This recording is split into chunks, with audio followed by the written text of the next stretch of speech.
Standing here with trainer Bob Baffert, three-time Kentucky Derby winner, with one of the top horses in his barn right now, Midnight Loot. And Bob, first tell us a little bit about the experience of what happened at Breeders' Cup Day. Well, Midnight Loot broke a little slow, and I thought he didn't have a chance. It was a very sloppy racetrack that day, and he must have been back about 20 lanes. And I thought he had no chance at all. And quarter pole, all of a sudden he started picking up horses, and he ended up winning the race by 4 lanes. So he really put on a show that day, and he ended up being sprint champion for the year. So when you say he showed a nice turn of foot, I think the word was explosive. Was a lot of people said that they just couldn't believe the turn of foot the horse actually showed through the stretch. Did that really surprise you, or did you know he had that in him? Well, we know his style is coming from off the pace. He's a big, long striding horse, and what happens is his stride is so big that eventually he's taken, other horses are taking 2 strides to his 1 stride, and once he gets in contact with them, the other horses, I think they know, they just kick it in, they just quit running. They know that it's just like when you're a little kid and you're running against somebody, you know that he's beating you, you stop running, and what he does is when he does that to him, it jerks the heart out of the other horses. Inside Our Game, this horse is actually featured as one of the top horses for our 2007 series. The jockeys Inside Our Game, our players, any tips or advice on how they should ride the horse inside the game? Well, with Midnight Loot, he got beat later on. You can't take too much of a hold of him. He's one of these horses going short. He's going to be chasing the pace a little bit. He's going to be further back. If he's going to go a mile or so, you want to keep him a little bit closer.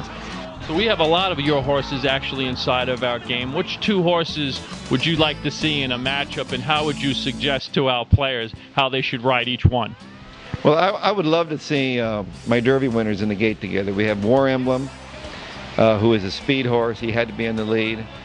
I had Real Quiet and Silver Charm. So I would like to see those 3, how they would ended up in the race. I know War Emblem would have led them.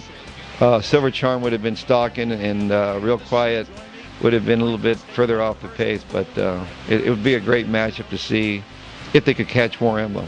What we do inside the game is we try to confuse the players by moving the horses to different surfaces, turf to dirt.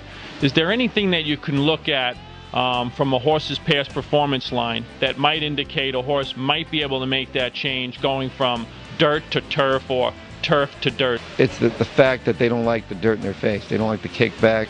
That's why some turf horses run very well on synthetic tracks, because they're not getting that sand, that dirt, pound them in the face, and so they seem like they'll stay in there a little bit longer than the dirt track.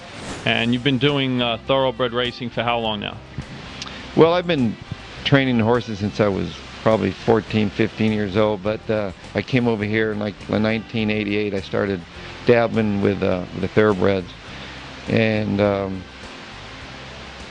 I loved quarter horse racing. It was fun. I learned a lot from it. I think I brought a lot of my experience from quarter horses to here. Thoroughbred racing was totally different. I had to learn. There's so much involved in thoroughbred training. Not only do you get your horse ready, but then you have to figure out. You have to be like part handicapper. You have to figure out where to run your horse, what rider to use on them. Where quarter horse racing is just a controlled runaway, basically. Gate opens and you Gate opens. You better be up there. You're ready. Hold on. You don't need goggles. If you need goggles, you're in trouble. What's the thing that drives you back to go through that, to keep staying with this game over and over again? Well, I think it's what drives anybody in any business or whatever. I have a passion for the horses. I love the horses. I love being around the horses ever since I was a little boy, and I think that's what keeps me going. I love coming here in the morning and you're around horses. They can't talk back to you, and it's a dangerous sport. Things can happen, and but it's one of those things where the rewards are so great. You just can't put a price on when you win a big race, and that's what makes it so fantastic.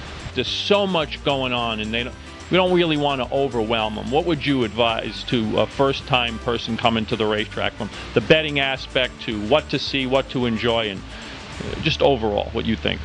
Well, I mean, I've talked to a lot of professional gamblers, and what they do is they might not play every race. If they don't like the race, they'll just stay away from it.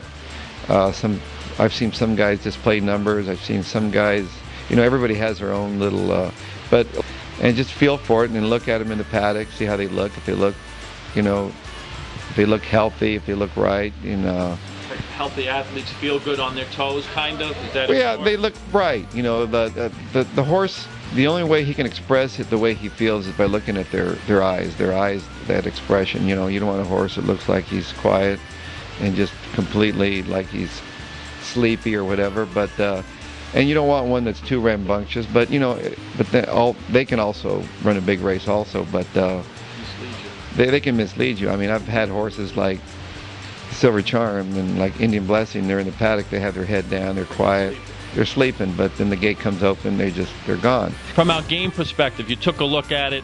Can you give us just your quick overview feedback of what do you think the game is and how do you think it might be able to help the sport? Well, I think our sport is very, it can be very intimidating, especially for gamblers. And I think this will take the intimidation factor out of it, so when they do come to the races, they sort of have an idea of what to expect, what is going on, and make you think a little bit more. And there's nothing like that's why people come to the races. You're always you're betting against each other, so you're always trying to outsmart the other guy. And and when a guy hits at the racetrack, they're running around. They can't wait to show you their winning ticket. I've never had a guy show me their losing ticket. They get quiet, but it's a fun sport, and I think this will really take that little the puzzle. It makes it easier for them, and an intimidation factor so that when they do come, they don't they'll know how to read a form, they'll know how to read the track, the pace, the slop. There's a lot of little things that you can learn in that game, and it's very important. We've been here with Bob Baffert, three-time Kentucky Derby winner, considered one of the greatest trainers of all time. Bob, we want to thank you very much for giving us your time this morning.